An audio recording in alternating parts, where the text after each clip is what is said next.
Good evening, ladies and gentlemen, and welcome to the November 15th, 2023 Worcester Township Board of Supervisors business meeting. Would you please join me in saying the Pledge of Allegiance?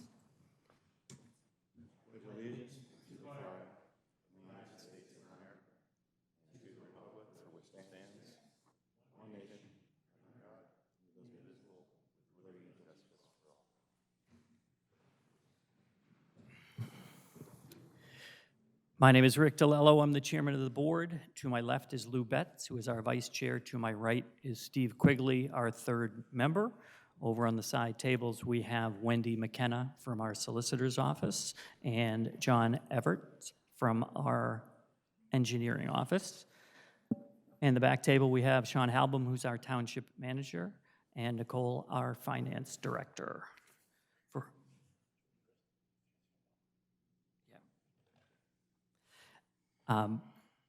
First and foremost, does anybody have any informational items for the board? Yes, Mr. Chair, this meeting is being video recorded for future broadcast, and the Board of Supervisors met on Monday, November 13th to discuss personnel and real estate. Thank you, Sean. I actually have a couple of informational items. First is a happy one, and then one that's not so happy. So first and foremost, as you may recall, the fire department recently had a new truck that arrived, Ladder 83. On the 29th of October, they had a ceremony of sorts to sort of welcome the truck as well as a new pickup truck into the fleet. We had the opportunity to attend as a board, and they presented us with a plaque, which we're excited about, in essence, thanking us for our contribution in the process, and really was kind of a nice day and a good event. We're thrilled that we had this. We'll find a nice place for it in the township office. We'll leave it up here if anybody wants to take a look at it after the meeting, and then we'll present it to the township office. But a good event, a good truck, all good things. On a sadder note, many may be already aware of the information, but I do want to take a moment. Bob Brandt, our solicitor, passed away on the 23rd of October, so after our last meeting. And certainly anyone who has attended our meetings here or had attended the zoning board meetings prior to that, Bob was our solicitor for a long time with the zoning board and then served this board admirably for several years as well. I considered Bob to be a colleague, to be a mentor, but what I think I speak for the board when I say more than anything, we consider Bob a friend. He was much too young. We all had stories. I mean, one of the things that I remember about Bob more than anything else was when I first joined this board, he took me out to breakfast, sat me down, so he could sort of advise me to what his role would be as the solicitor, and I think we probably talked for about 8 seconds about the solicitorship, and then he spent 2 hours asking me all about me and all sorts of questions, what I did and how long I'd done it and why I was interested in government, and just I found him to be nothing but genuine from the first time I met him, my experiences with him, and I know that in talking to Steve and Lou and the township office, it was hard to not like Bob. You had to go out of your way not to. He really brought a wonderful disposition for our board. Occasionally things get spirited in local government, believe it or not, and he was just really a great personality for our board. It certainly was a sad day for us. I'm going to miss him. I know Steve is going to miss him. I know Lou's going to miss him. We're certainly thrilled to have Wendy here, who is very capable in his absence, but ultimately it's I just want to recognize him. I want to give an opportunity for Steve or Lou if they want to say a couple of words as well. Rick, I have to echo your statements. I was always impressed with Bob, the way he tried to help the residents of the township. If a resident came here with a zoning problem, even though he sat up here representing the township, and a lot of times people think, I guess he's the enemy, but Bob, time and time, went out of his way to try to help the people, guide them through that time of the zoning problems they had, and he made it a lot easier for the residents. So we'll we'll all miss him, but he did a good job for the township, and I think Wendy's part of the crew up there, and we're going to continue with the group working on behalf of the township. So thank you. Yeah, Bob was a great guy in 1995 when I went through zoning, and he was at the table, and he made everything smooth. He was a good old, everybody liked him. As a lawyer, I mean, I'll tell you what, everybody that I've met never said nothing bad, so, yeah, he'll be missed. So, on that note, he was a good guy. Thank you, Lou. Thank you, Steve. Moving forward, which is always kind of an interesting thing after you've had something like that, we do need to proceed with our meeting. First item up, we have public comment. We do ask that you limit your public comment to 5 minutes. Does anybody have any public comment for the board this evening? Bob?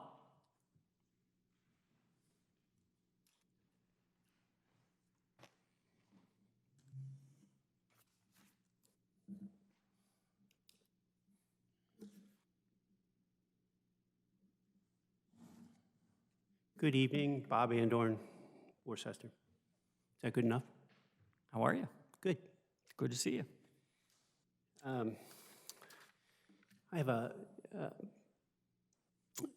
I'm assuming that the most recent current information for a particular ordinance would be posted on the website, and there's nothing new. So what I'm talking about is what I've viewed on the website regarding a specific ordinance, and I would be remiss if there's information some other location. So should I make the assumption that that's accurate? So if you went out and searched under where it says Township Code on the website, then you would have what is the most current information. We do have something we refer to as a cleanup ordinance that's typically in the works at any point in time, which is minor revisions, but ultimately that doesn't get posted until at such time as we're going to draft it or take it for advisement. So you should have the most current information that's out there, yes. And ultimately approved, right? Yep. Okay. So being on that note, here to speak about signage, Okay, and specifically signage that may not be in compliance, at least from my interpretation. And the ordinance to me is pretty straightforward. It's not that complicated. And Okay. so I'm trying to understand if there's a sign that is not compliant, how does one go about having that rectified or addressed? so you would report it.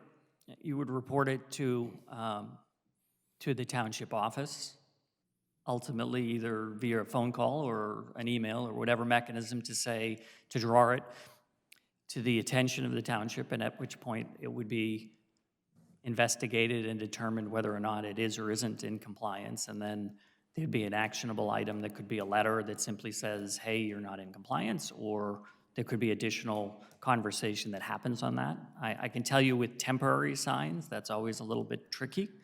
Yeah, this would be more permanent signage. Okay? So that's why I find myself here tonight, Okay? because on that particular issue, I raised a general question about signage that would not be compliant and was informed. So I have not filed a complaint or filed anything Sure. to say that, because as part of that discussion, it was, I am not going to enforce that ordinance. You must bring that up with the Board of Supervisors. Okay. And Which is certainly fine. That's also a fine mechanism as well. We're here. and I'm not going to harass small business owners. Now, from my standpoint, that discussion was, I'm not interested in harassing small business owners. In fact, I think you should do something completely different. Specifically, you ought to amend the ordinance so it is more user-friendly to small businesses and applicable to the 21st century. That being said, Okay? I believe that there are a number of signs in the township specifically that are not compliant, And those individuals, and if I need to cite every one of them, I don't want to be the bad guy. Sure. But at the same time, I'm aware of several people who have had signs rejected or have been notified that they could not do what they wanted to do, and that there are others, again, I can file a right to know to find out if they've gone through that process, but from what I know, they haven't.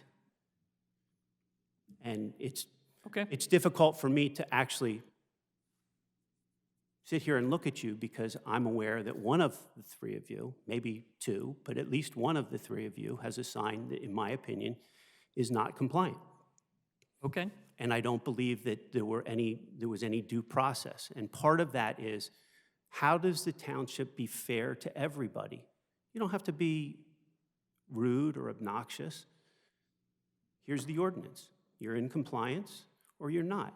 If you're not, we say something, you address it. If you don't address it, Sure.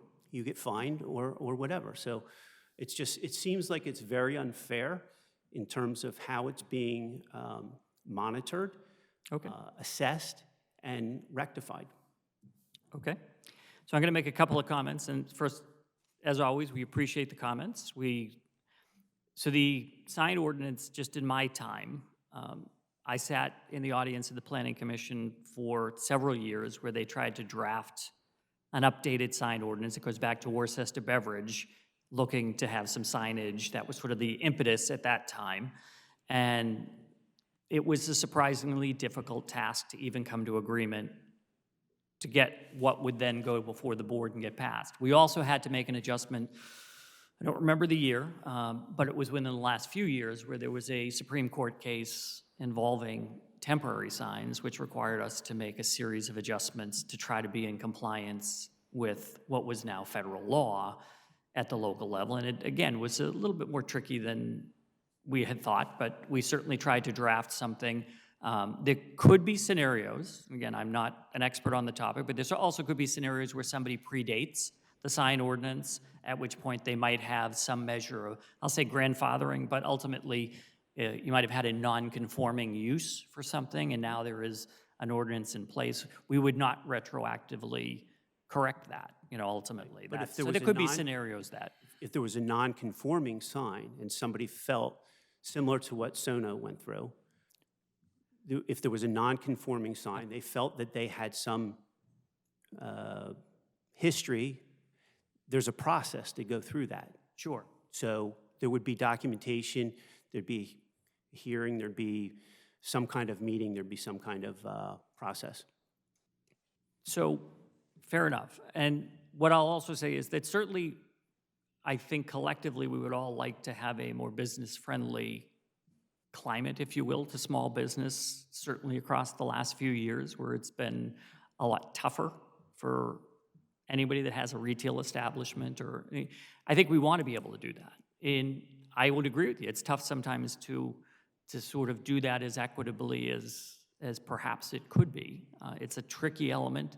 If somebody hasn't raised the issue, I can tell you we're not out necessarily policing that matter on a daily basis. So if there's areas that we can look at to make that more equitable, we probably should, ultimately. So, and you can do it piecemeal, too. You don't have to have a comprehensive signage ordinance update. You could certainly address, and specifically the issue is in the township and how this township for the last 150 years has been opposed to any kind of lighted, illuminated signage, and that this ordinance says the only signs that can be, the only lighting on a sign is an external source. yep, Shining on it, and at the same time, it can't obstruct anybody else's view. That being said, every sign, including the Marymead sign, which is internally illuminated, is illegal. And I'm asking for this board or this township to address it across the board fairly. okay. Duly noted. Thank you, Bob. you so much. We appreciate the comments.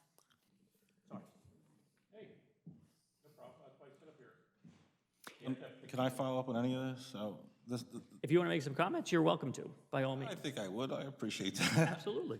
Zoning, I think, was changed or initiated in 1953. Being a business owner, yeah, I was denied internally illuminated signs, but yet there's always special exceptions. And apparently there's selective boards through the past that always allowed it. I mean, I have a number of pictures of internally illuminated signs. So, and the SONA that's you referenced before on 73, and that has its own little unique, I don't know why it's allowed, but again, it's been years. And I do believe we need to clean it up and allow, and move into the modern world. And fire departments, schools, I mean, they have LED rotating signs for information. And I think we need to address that and clean it up as soon as possible. And then it's fair for everybody. But in the past, there's a number of illuminated signs. Sometimes you're allowed, sometimes you're not. But it all depends on who's in power of the times. And I fought with it back in the day, and it just didn't work out that way. So I agree, and thank you for your comment. You want to comment at all? You good? He's talking about me, so. Not talking about you. Okay. There's one not 150 feet from here. Fair enough. Okay. Does anybody else have any public comment for the board tonight? Okay. Seeing none, we'll move forward. First up, under our official action items, we have the consent agenda. First and foremost, does anybody wish to remove any items from the consent agenda? No. Okay. Then if somebody would like to make a motion, I will entertain it. I'll make a motion to approve the consent agenda and pay the bills of the township for $561,452.28.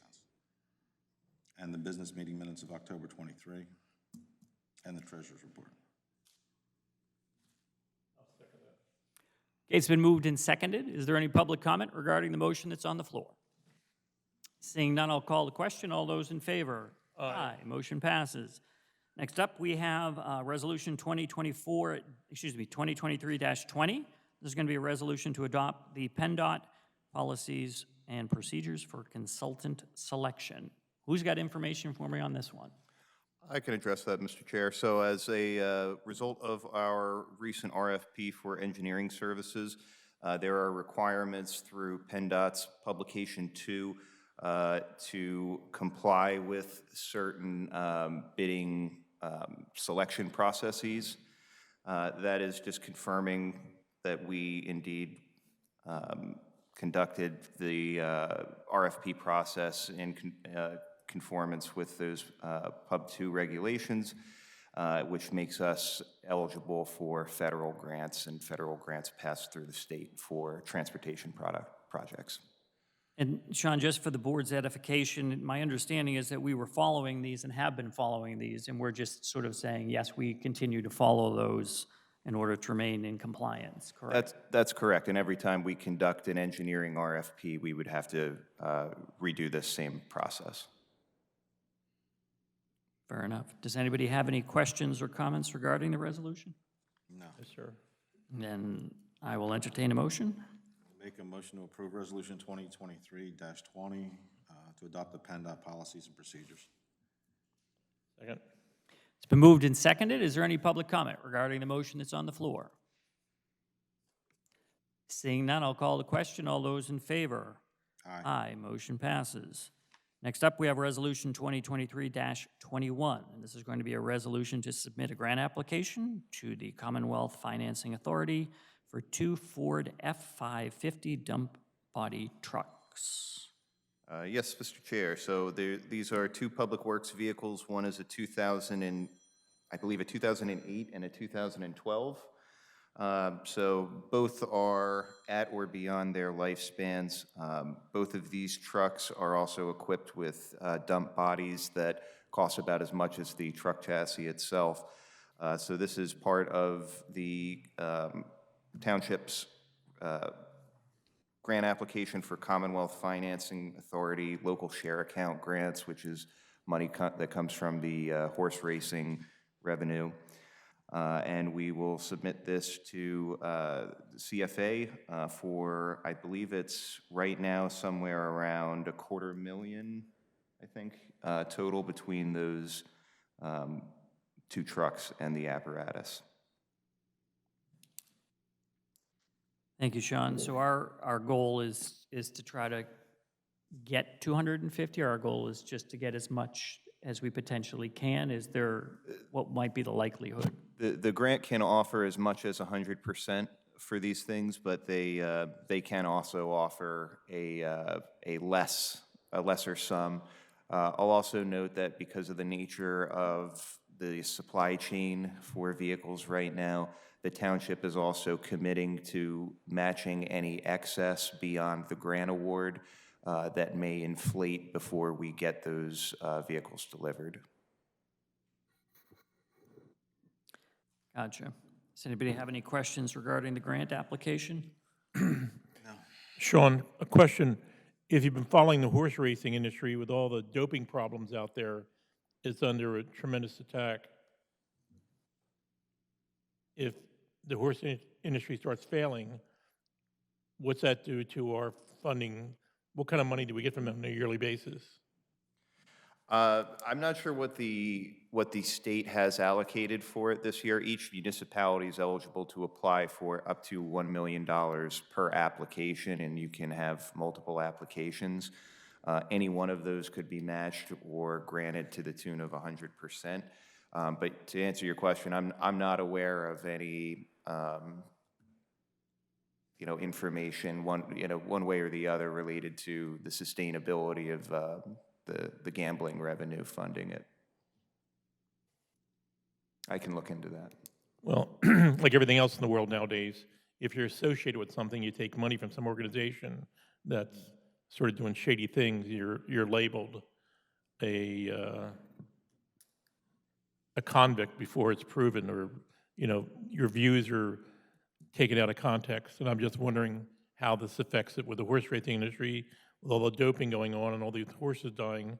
The animal rights people certainly are very boisterous in this. And I think, 50 horses died this fall in New York, and a number, you're not aware of it. Okay, thank you.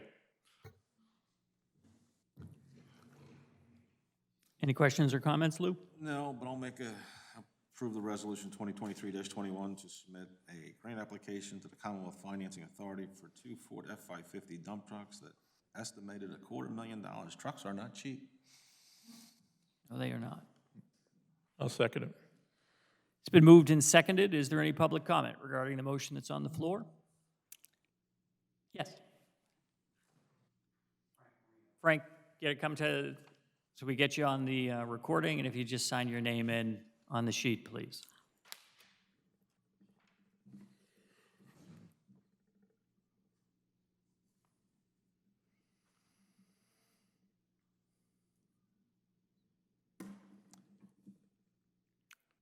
Question I have is, you're buying 2 more trucks.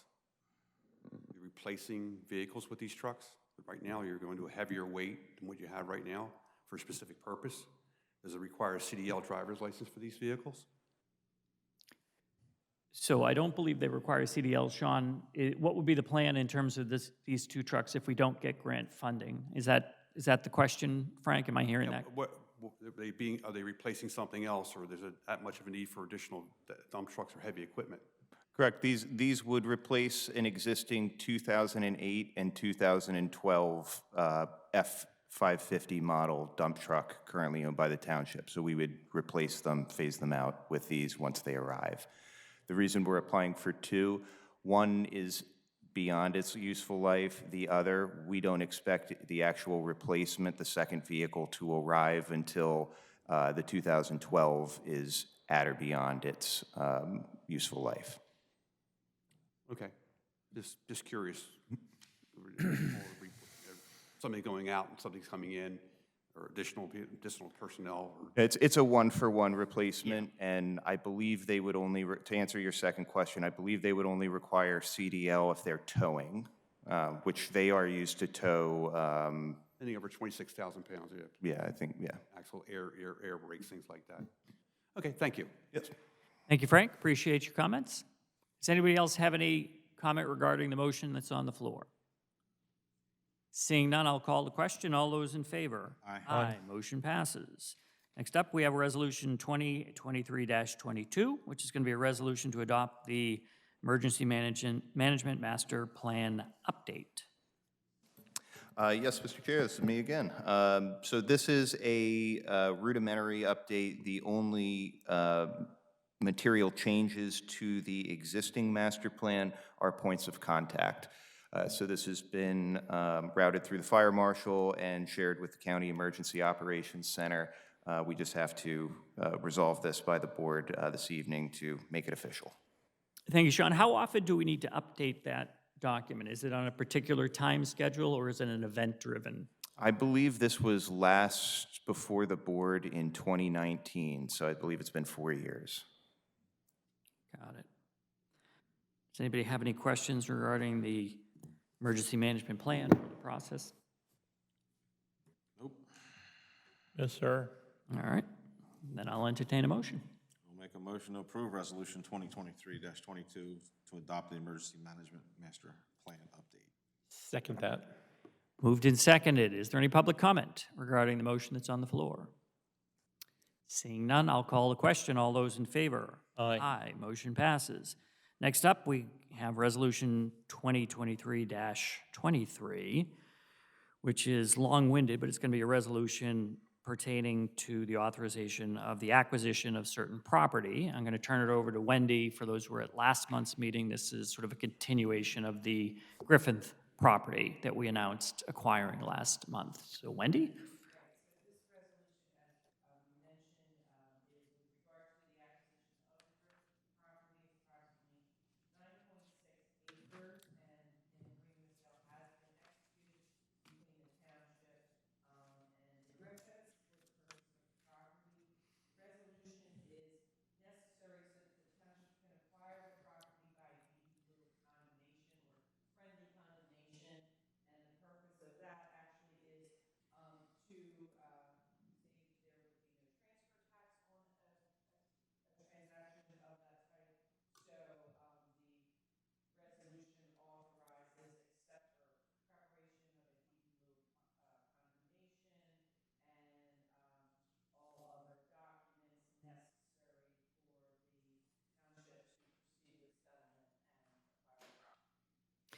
Got it. And if I remember correctly, with the Duchy Church, we did something similar in order to save on the transfer tax as well. Gotcha. Does any board member have any questions regarding the motion? That would be on the floor, I should say, or the particular resolution. When do you expect settlement, Wendy?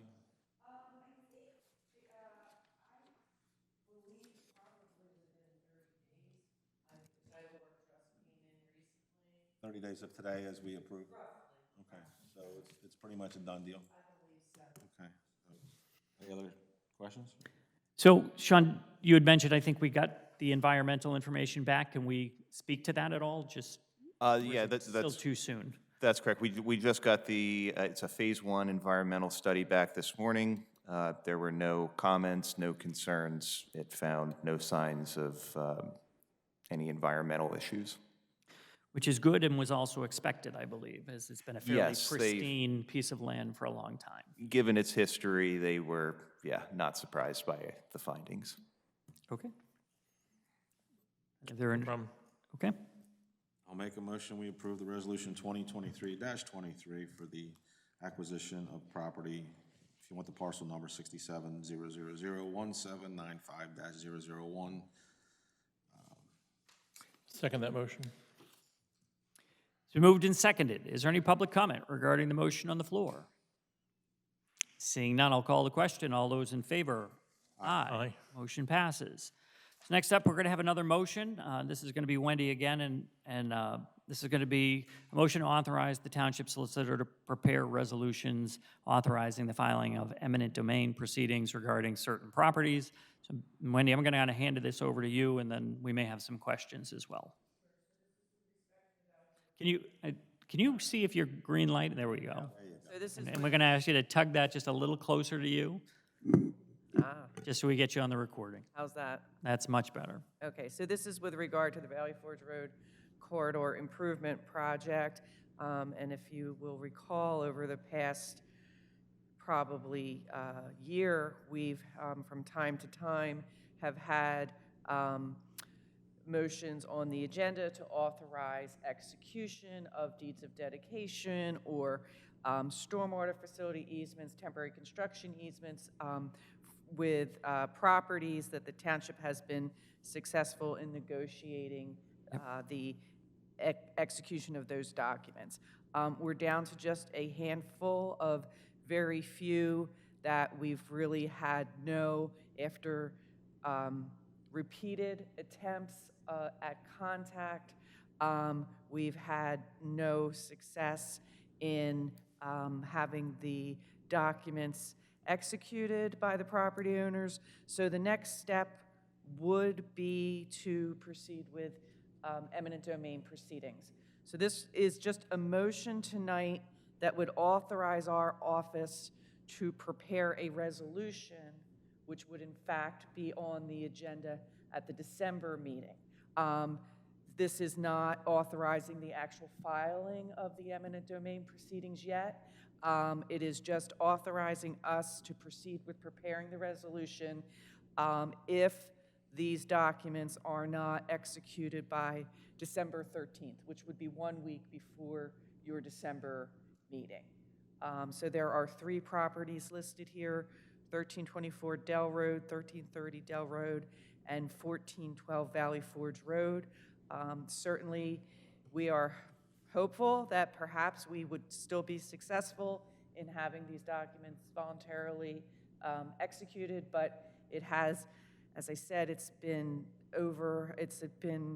at least a year that we've been working on these, so we think this is now the next step that would be appropriate. So I've got a couple of questions. One is one of formality, and I'm just going to confirm what I think I heard, which was that this is authorizing you to prepare the documentation for a resolution, but not executing on that until we would then decide at ideally the December meeting whether we wanted to pursue that or not. That's So, okay, so is correct. a yes tonight is not something that's going to show up at a resident's door tomorrow. That is correct. Okay. Then, just in terms of the properties in question, has there been, to the best of our knowledge, no response, or simply? There is one property that there has been no response at all. Okay. There is another property that early on in the process, there were some discussions, and then frankly, the communication just ceased. We attempted to reach out several times by letters, certified letters, and received no response whatsoever. And then there is a third property that we have had communication with, and things are still, it is still, any one of these, it's still possible, obviously, that they could in fact be Okay. signed. There is one that the communication has been back and forth and fairly productive, but there seems to be a hesitation. Okay. So that's why we just feel that we should sort of keep the process moving. Is there any specific deadline that we need to be conscious of that requires we have these, other than checking all the right boxes? I know at one point, if we were looking for grant funding and things, it was necessary to sort of have all our ducks in a row, and would this be a necessary step for that? I don't know if we can speak to I'm that or not sure not. what the grant deadline is at this point. Yeah, the grant deadlines are cyclical. So, I mean, a lot of them come up annually. So we'll always have another chance in most cases. However, we can't begin applying for grants until we've acquired all properties. Okay, so there's at least to some extent, there's a requirement that we have these locked down before we could even ask for money. Is that what I'm hearing? Okay. I guess, Wendy, based on what you said, there's been communication with all these property owners at least one time. Yes. So they're well aware of the project. Except one, and we have attempted. And multiple conversations. So I guess we all try to work with the public as much as we can and make it a two-way street, that we don't want someone coming in and saying, hey, you took my property, I didn't know about it. So we've done our due diligence on a number of different occasions with a number of letters going out to the property owner. So I think the project has to move forward, so we have to do something about it, so. Mr. Quigley, I'd also like to add that the township's engineering firm or traffic engineering firm has been very accommodating with a lot of the residents who had concerns about septic or other features on their property and going out there surveying and marking. So I just want to thank Stephanie Butler and her team at McMahon for helping with the residents and providing those assurances. Thank you, Sean. As long as the township has communicated with the people, to the residents that we represent, that's the most important thing to me. So thank you. Who do you have questions? Wendy, these are the last 3 properties to complete this? Yes, these are the last 3 private properties. We're also in the process of discussing, there's some right-of-way and easements needed from Natural Lands Trust, and that's ongoing. In the works, I guess? Yes, yes. So once this is all complete, we submit it, and the county kind of follows through with their, it's not really widening the road, they're just pretty much, as it states here, this is just for stormwater and There's shoulder. widening, there's. Somewhat, not the whole, we're not making 4 lanes out of it. No. That's the whole, what I was trying to get. We're not, And this is all for better maneuverability for, I'm sorry, I'm not a traffic engineer, so I'm not going to use the right buzzwords, but right, this is all for safety reasons. and this is the state of Pennsylvania, it's a Pennsylvania road, so this Yes. is their call, not ours, so we're just working with PennDOT. Yes. So we're not doing this. PennDOT is doing this, we're just working.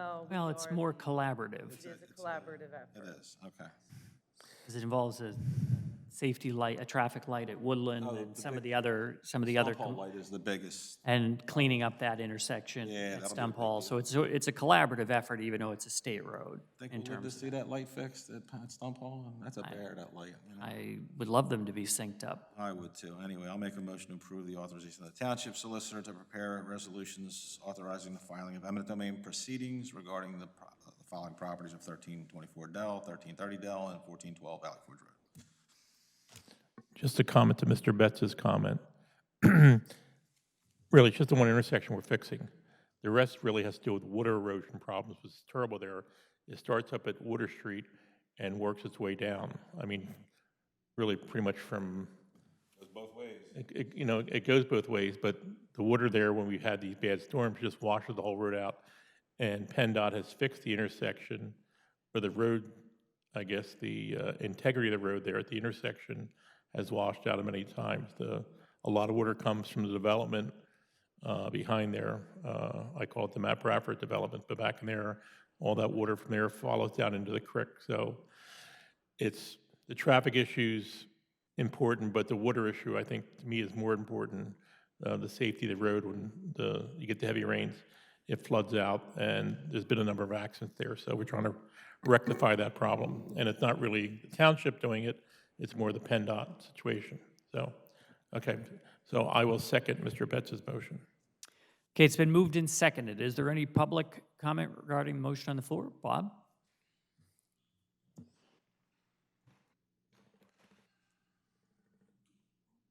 Bob Andorn, Worcester. I'd be lying if I said I'd miss coming to these meetings. So in that context, Heard. I'll get over it. switch positions and you maybe feel the same way. I don't know. I spent 10 years out there. I respect anybody that spends one night out there. So I apologize for not necessarily knowing the context, but I have a specific question about the overall resolution. But in general, the bigger project, is that documentation somewhere that can be located? And like, where is this going from and to? Is it going all the way down to Skipback Pike? Is it? So it starts at Skipback Pike and goes to Germantown Pike. That's the window. We spent, first let me ask Sean, how much is on the website or not? I mean, some of it might be up there, but I don't want to send you out there if it's not. Do we have? I'll have to check. I know there's something on, I think it's the recent Top topics page. But the start and end point would be, if we're going back towards 73, Woodland Avenue, that's going to be teed and a light installed there. Intersection improvements will be made at Water Street Road, and as well at Stump Hall and Township Line will be the other bookend to the project. And they're basically looking to add turning lanes to allow for traffic without having iterations back up behind the light when somebody's trying to turn. And as Supervisor Quigley was saying, some stormwater features, widening the road and improving the pitch to comply with PennDOT safety standards of the modern day, and some other, similar safety type of improvements. So, and one additional point on top of that, so the first step of that was a $750,000 grant that we received so that we could do all the engineering. So these little takings, they engineered as effectively as they could from one end to the other to figure out what's the best way to kind of move the road and where we might need to take a slice here and there. So there was certainly a lot of time that went into determining that ultimately, and then the engineering to this point was subsidized by a grant, and then we would look to have a lot of other grants, hopefully to fund the whole thing. I mean, that's certainly the goal. But in terms of what documentation, I don't want to send you out to the website, and then there are plans that sort of, schematics of everything that's being done. I don't know what's specifically loaded up there or not. As somebody who would be impacted by that, I welcome any improvement they would do. I've been fighting with PennDOT for 20 years about my driveway washing out. So anything they can do to fix that would be great. I think they'll probably only exasperate it, but time will tell, and that's where I'm trying to understand if information is available that I can look at. And There are plans that are available. If they're not on the There are- website, I would ask that they there's get out. absolutely hard copy plans available that I have at the office. I'm happy to go through with you with. I have a lot of electronic records, but I think a lot of them are address specific because of the work we've been doing with residents throughout the acquisition process. So if you give me a call and ask me, like, if we can talk about what you're looking for, I'm sure I can put together a more concise body of information for you. okay, great, thank you. And then specifically, just trying to understand the resolution. Are you trying to purchase these properties, purchase a portion of the property, or just get easements and? Some of them are right-of-way, small areas of right-of-way. Some of them are temporary construction easements, and some are stormwater management easements, and they all would be purchased, with compensation. Okay. Property owners. Great, thank you. Bob, to your comments, I'm glad you're happy with the improvements, but the residents whose land's being taken aren't. So it's tough sitting up here that, you want to do what's best for the community, but we've had a lot of feedback from the people whose properties are being taken. And I understand, we all understand that, but we have to look at the, I mean, if somebody wanted to take a piece of my property in front of my house, you have 5 feet and then you're taking away a wall. You go 12 feet, you're into my house. So, if they want to buy my house, then I'm amenable to that. But we haven't been contacted, so that's not part of it. I'm just trying to understand. I understand people's concern. Yep. Just because I haven't been here, I was trying to understand more what that impact is. And I have literally been fighting with PennDOT for 20 years, unsuccessfully, to have them address the drainage issues since Horseshoe Road was put in. You could ask the state to move your house back a little bit. That's been known to happen on certain. It has been, and then they had a windfall in terms of moving their house. So Yeah, I get it. if I moved it for 100 and I could get 1.9, That would be interesting. sign me up. you can put it back where the barn used to be. Just slide it back. Put it on rollers. I don't have his money to begin with to move it in the first place. Forget where we're at now. So. Thank you, Bob. Is there any other public comment regarding the motion that's on the floor? Seeing none, I'll call the question. All those in favor? Aye. Motion passes. Next up, we have another motion. It's going to be a motion to appoint Cohen Law Group, special counsel regarding the cable franchise agreement renewal. Who wants to share and enlighten us on this topic? Go ahead, John. Yeah. So the township receives basically money from the cable providers, Comcast and Verizon, for what they call a franchise fee agreement, which is basically their payment to us for accessing the rights of way throughout the township to provide cable service. The contract terms are getting less and less favorable as time goes on and people cut the cords. So the nuance in the contracts is getting a lot more wonky, and there's a few law groups that specifically work in this niche field. So under advice of counsel, we're farming this one out, and what we would expect is a 5-year agreement coming back from the cable provider detailing changes to our existing agreement. Okay. And do we know when the current agreements expire at this point? Are they the same time, or are they roughly the same time, or? Yeah, the one will expire at the end of this year, and I believe the other is at least another year. I believe it's further out. It may have just been renegotiated. Okay. I'll look So into that. what would happen if it isn't resolved by the end, when you say the end of this year, I'm assuming you're saying this calendar year, correct? Correct. So what would happen if it doesn't get resolved? The terms extend. Okay. Questions, Lou? Yes, this is actually one for Wendy. Is this firm that we've used before? I'm what their very. specialty is? This is what they do. They their specialty? specialize in this very kind of, as Sean said, it's a niche area. I've dealt with them in other municipalities that we represent. I'm very comfortable that they will. Work for us? Yes, Yes, okay. That was my question. And they'll certainly write things in where, like, the supervisors get free cable, and we can, I'm sure that's one of the standard provisions, Wendy? I'm sure. For the recording, I'm joking. I'm not asking for any free services. No. Some kids going to college on what I pay Comcast every month, I will say that. Verizon, yep. Any questions, Steve? No, sir. Then I will take a motion. Make a motion to approve, to appoint the Cohen Law Group Special Counsel regarding the cable franchise agreement renewal. It's been moved and seconded. Is there any public comment regarding the motion on the floor? Frank?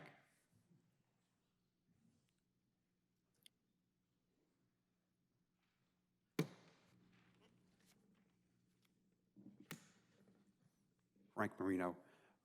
The Verizon part of this is Verizon, is that Verizon Enterprises or is that Verizon itself who's using it? You're calling them a cable provider. Am I correct? You're deeming them the same? So that would be Bella, Pennsylvania, under the original agreements they had under easements and the rights? I'm not sure which umbrella company under Verizon is, on the other end of this contract. I'd have to look. It's some subsidiary of Verizon, if not Verizon itself. Because I know when they did the FiOS installations, they had the same easement rights they use under Bella, Pennsylvania, one which was deeded in originally. So the question is that it's only going to be the cable provider, Comcast, or whoever their operating company name is, that would be the issue, would be of issue. Otherwise, you're dealing with all communications in the entire township would be affected, adversely affected. No, this is only, it was my understanding, and this isn't something I've looked at in detail. I don't know if you have the. This is limited to Verizon, and Comcast has a separate agreement. Right. Yeah. Okay, just curiosity. Point. All right, thank you. Thank you, Frank. Is there any other public comment regarding the motion that's on the floor? Seeing none, I'll call the question. All those in favor? Aye. Aye. Motion passes. All right. So next up, we're going to have, we have a resignation to announce, and ultimately, for those who have been in the meeting, when we've had a resignation, we don't discuss it. It's a personnel matter. We simply need to do it through a motion to accept the resignation. In this case, it's going to be a motion to accept the resignation of Amanda Lafty, Assistant Township Manager. Ultimately, I just need somebody to make and second the motion. There won't be any public comment. Actually, we still would have public comment, Wendy, on that. We can't discuss it, I guess. the right mechanic is there. I don't think it's a big, it's either way. We need to make a motion first and then a second. I'll make a motion, we approve the resignation of Amanda Lafferty, Assistant Township Manager. Second. It's been moved and seconded. Is there any public comment regarding the motion on the floor? Seeing none, I'll call the question. All those in favor? Aye. Motion passes. Next up, we have a presentation on the 2024 budget. For those who have been here the last couple of months, Nicole has been walking us through the 2024 budget. This is the third pass, and at which point we will authorize the advertising. Is that the outcome of this one? Okay, so I will hand it over to you, Nicole, and we'll go from there. Okay, I'm going to start off with taxes. The budget includes no new taxes and no increase to existing taxes. Worcester Township's real estate tax rate is proposed to remain at 1/20th of 1 mil, which is presently the lowest municipal real estate tax rate in Montgomery County, and I expect that we will continue to have the lowest real estate tax rate in 2024. For services, there is no change proposed to township-provided services in the coming year. So what we're doing today, we will continue to do tomorrow. For the general fund, first and foremost, this is balanced. At this time, EIT, our primary revenue, is projected to receive $3.4 million. The budget includes $2.72 million EIT in 2023. The budget includes $250,000 in real estate transfer taxes in the coming year. $575,000 is projected this year. This number assumes the transfers of existing residential properties and no transfers of commercial properties and larger tracts of land. As to expenditures, health insurance premiums will be kept at the level of 2020. This is made possible with the use of rate stabilization funds earned by the township's positive claims experience with multi-municipal nonprofit trusts for health insurance to which we are a member. The budget includes a 5% increase to our annual operating contribution to our volunteer fire department to $185,000, and there will be a capital contribution in the amount of $172,000. This number does not include the cost of workers' compensation coverage that is provided by the township, as is required by state law, nor does this number include Act 205 pass-through aid to the Department's Relief Association, which is budgeted at approximately $102,000. For the capital fund, at the top of this list of projects is the annual road program. The township will continue to provide an augmented resurfacing program, which will help to keep our roads in good condition, maximizing the useful life of the network. The capital fund will provide $656,000 toward the road program, which, when coupled from dollars from our liquid fuels fund, will provide $1.1 million. In addition, the capital fund also funds a sizable culvert replacement on Webbard Road. Lastly, the capital fund will provide for the replacement of public works vehicles and equipment that have reached the end of their useful life, including the replacement of a 2012 pickup truck and a 2000 dump truck. For the sewer fund, the budget presently includes a 0.5% increase to residential rates, which translates to approximately 2 cents per month increase for each home on the township system. A 0.5% increase to commercial sewer rates is also proposed. For the liquid fuels fund, for many municipalities, the liquid fuels allocation is the annual road maintenance budget. Our community does not adopt this approach. The estimated 2024 allocation was received earlier this month, and it totals $355,953, and it's approximately 1% higher than received last year. Worcester does not assume that the annual liquid fuels allocation is adequate to meet our real road maintenance needs. As such, we budget additional dollars in both the general and capital fund to meet this obligation. Next steps. This evening, the board will consider authorization to advertise the 2024 budget for the required 20-day public inspection period. The budget will be available at the Township Building and will be posted to our website. The board will then consider the 2024 budget for adoption at its December 20th meeting. Thank you, Nicole. I'm going to say a couple things that I've said in past meetings, then I'll allow either board member if they want to contribute. I'm personally very proud of the work you guys do on the budget. It's one of the few items that we as a board don't have to give a lot of thought to because it's an annual working document, and you guys are constantly sort of making sure that it stays in sync with what our priorities are and the things that we want to do. So, and I know across the year, it's a massive undertaking. We're sort of getting to the finish line here, but it's certainly appreciated.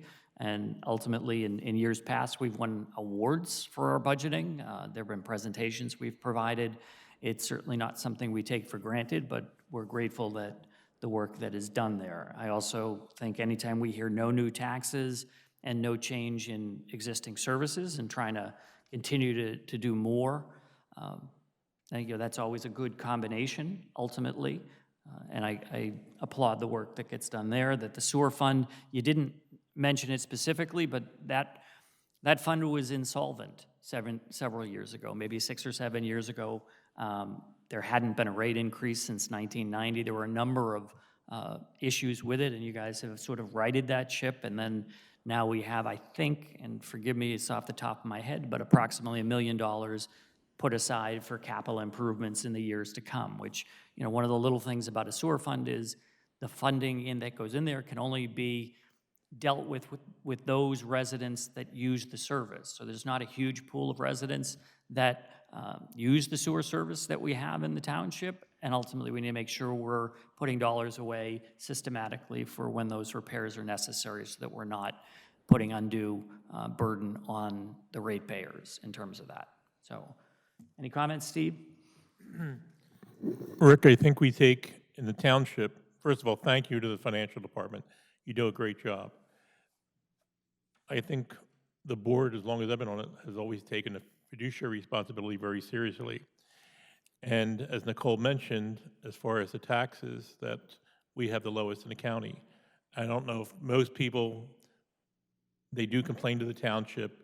There's no services for what they pay in real estate, but we don't get the money. It goes to the school district.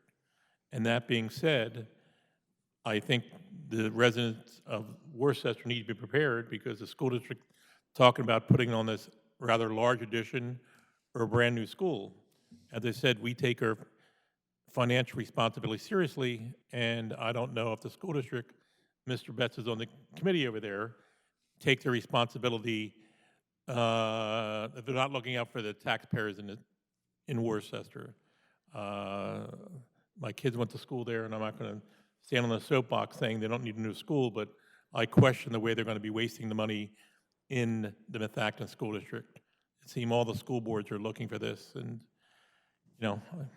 it's a tough situation, but that being said, be aware, Worcester residents, your taxes are going to be changed somewhat, and it's not coming from Worcester, it's coming from your school district. So if you have concerns about your tax rates going up, you need to attend the school board meetings because a lot of people aren't going there to raise their concerns, and they're just going to push this thing through.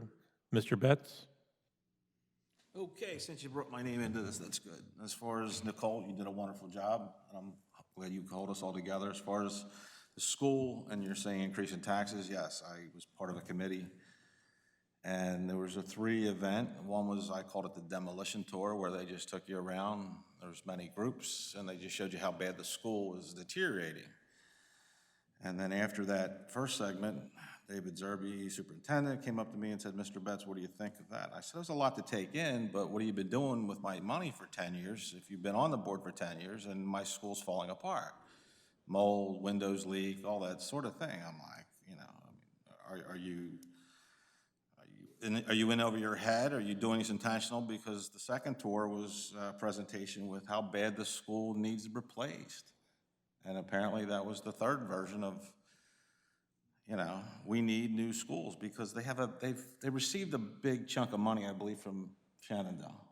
So there was a court battle, I believe. I don't know if Wendy would know any of this, but apparently with property tax, they didn't want to pay, and apparently they got a bunch of money back. So now they have to spend it. So now we want to build a new school. I don't, but I think our school's in great shape. But mechanically, it's a brick and block structure, so be prepared, like Steve said. The school's their own entity, and they have their own view of what it's a want and need. Do they need a new school? Good question. Do they want a new school? Based on what I've seen, it's other people's money, taxpayer money, and absolutely they would spend it because every other school's getting a new, school district's getting a new school, so hell, we ought to get one too. I think that's what my observation of 3 meetings, and school board meetings would definitely be, voice your opinion, so, and get involved. My thing is get involved. I mean, it was a very good education with three sessions with Acton School District, so. Based on that, do we need a motion to approve any of this? So, Or we just, Rick, before you, just a follow-up to Mr. Betts' question. I was sitting down on Mars Road today looking, Germantown Academy was built back in the 1700s. And they upkeep the building. When things happen, they repair it, and therefore they don't have to tear the whole building down. They work with what they have and stay on top of it. I understand that really the company suggesting you need a new school is they're brought in to look at the pool because the pool had a leak for the last umpteen years. They couldn't find a leak in the pool, so they said, build a new school. So, oh, no. So I had a conversation with Superintendent Zerby, and they had a leak in the pool, so they hired a contractor. They put a liner in the pool. Pool still leaked. So instead of going after that contractor's insurance, to my understanding, and the way he presented it to me, we just hired another contractor and put another liner in it. I mean, again, I think it's either intentional or he's in over his head, and I don't know which one it is, but obviously, if you've been on the superintendent for 10 years, and you're telling me now my school's falling apart, what have you been doing for 10 years? That's that's a $100 million budget to run that school district. I'm guessing at least that. 130. 130 million, thank you for the 130. correction. And if that was a company that we owned and he was a CEO and he was on a board and running it into the ground in 10 years, that draws a question like, why is my school falling apart? Or why isn't it being repaired? Or a number of questions. And there was 3 topics on conversation. One, rip it down, new school. Other one is partial rebuilding of some of the school. And then third is just improve what you have and just maybe make an addition here too. So, I mean, and that's a long way away. That's just not gonna happen overnight. But they just spent $50 million on Arrowhead, and I believe that was a school that was deteriorating, so. I don't know. There's a lot of questions with Acton High School. I've been through it. I think it's structurally there. Is it modern? No. But, it's always nice to want a new school or a new car or a new rocket ship, whatever you want. Sure. Do we need to move forward on this budget or? So back to the budget. What we need to do is we need to authorize the advertising of the budget so that we can adopt this in our December meetings. You would need to make a motion to advertise the 2024 budget as presented. And it doesn't say it that way, but I'll make You a can say it motion. exactly how it's written if you want to. Well, I'll make a motion to approve the advertising of the budget of the draft budget of 2024. and I'll second that motion. Okay, it's been moved and seconded. Is there any public comment regarding the motion that is on the floor? Which is for the 2024 budget, we're not building a school, just in case, just to be clear on that.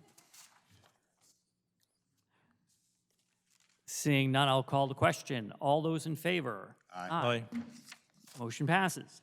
Next up, we have other business. Does anybody have any other business they wish to bring before the board tonight? Yes, Mr. Chairman, I guess this is directed to John. John, I've had some people along Skipback Pike approach me where that new development's going in across from the golf course. And their question is, the water coming off from the development will go down Skipback Pike through the natural drain that's already in existence. Their question is, what happens when there's too much water and their driveways flood out? Who's responsible?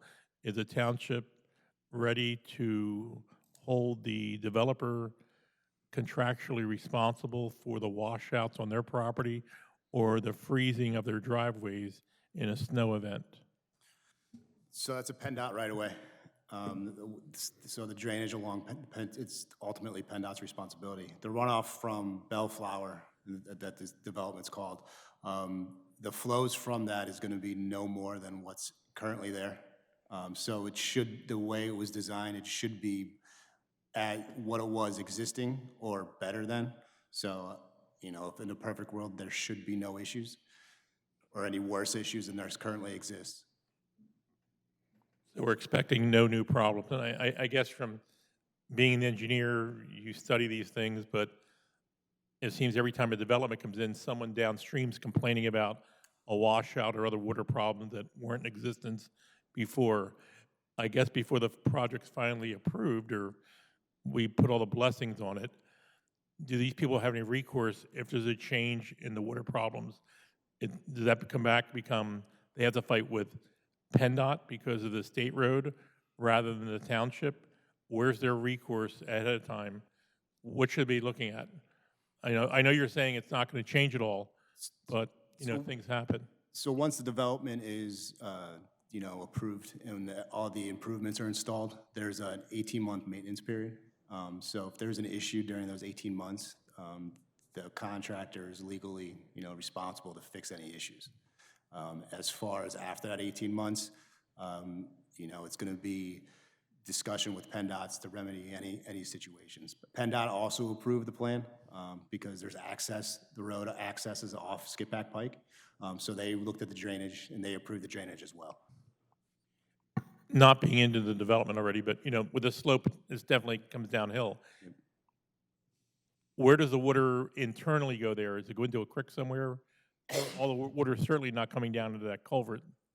So there's a basin that's right off of Skipback Pike that's going to detain the water that comes down the road. After you get over top of the knoll where the houses start, there's actually two larger basins behind that, and that's what drains towards the turnpike. Okay, thank you very much. Anybody else have any other business they wish to bring before the board? Okay. Then last up, we've got public comment. Again, we ask that you limit your public comment to 5 minutes. Does anybody have any additional public comment for the board tonight?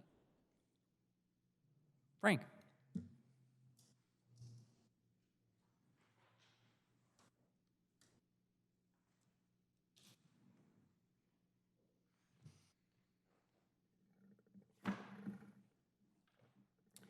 Frank Marino. Recently, I was involved in some. Recently, a situation occurred directly with myself and a neighbor. I understand the situation being as difficult as it is. Enforcement sometimes becomes elective, we'll say.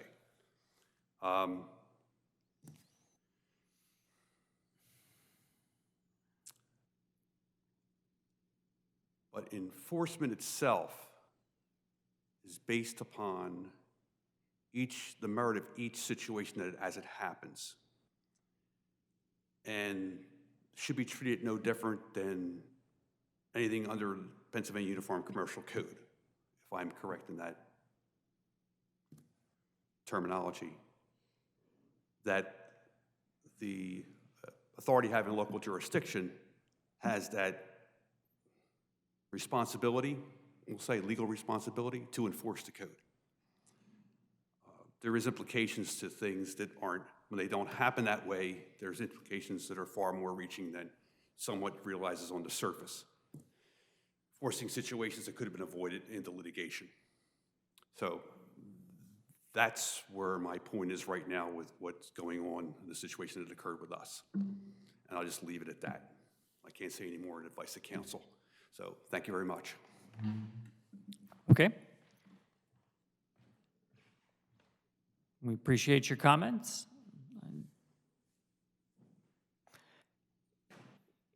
Is there any other public comment before the board tonight? Does anybody else have anything else they want to share?